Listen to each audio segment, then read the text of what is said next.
definitely. And with that, sorry, blinking for a second. I had a question. That's okay. So with that, one thing I was thinking about, like how to like, because sometimes you have to like put your like mental health to like the side to like not feel Mm. anything in the moment to like get to something, but like that's not always like the best lesson or best thing to tell because some people might forget to go back to their emotions.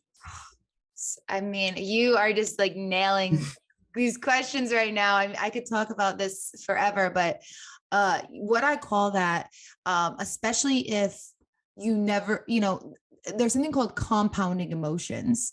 And it's basically when you have to put on this thick skin or this tough skin in the moment, and so you push your emotions down and your feelings down, which is something that can be a skill if we do it, but then allow ourselves to feel, because if we don't feel, we can't heal.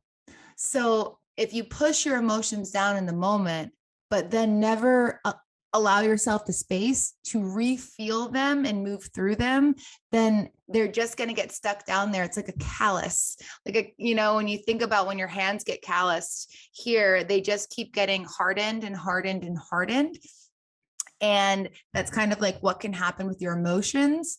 But eventually, it's almost like a balloon that will build up, that if you keep callousing your emotions and hardening and pushing them down and not offering yourself the space to then move through them once you have that privacy or once you have that time and ability, then it's gonna build up to the point where it might bubble over.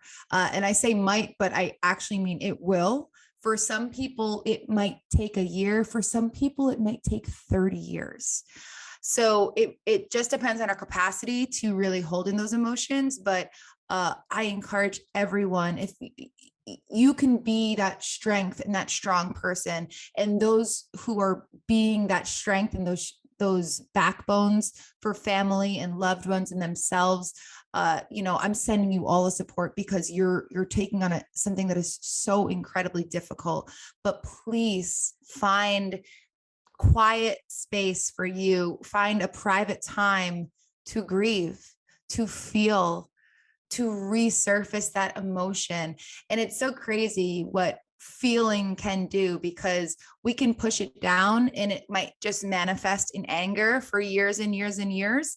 But that's just because it's literally like pushing down, like you think of like an angry bear, like who's just hungry for food and can't find food because it's the winter time, or they're hibernating or anything like that. They're just going to get more and more angry until something is offered, or so, till they find the food that they need.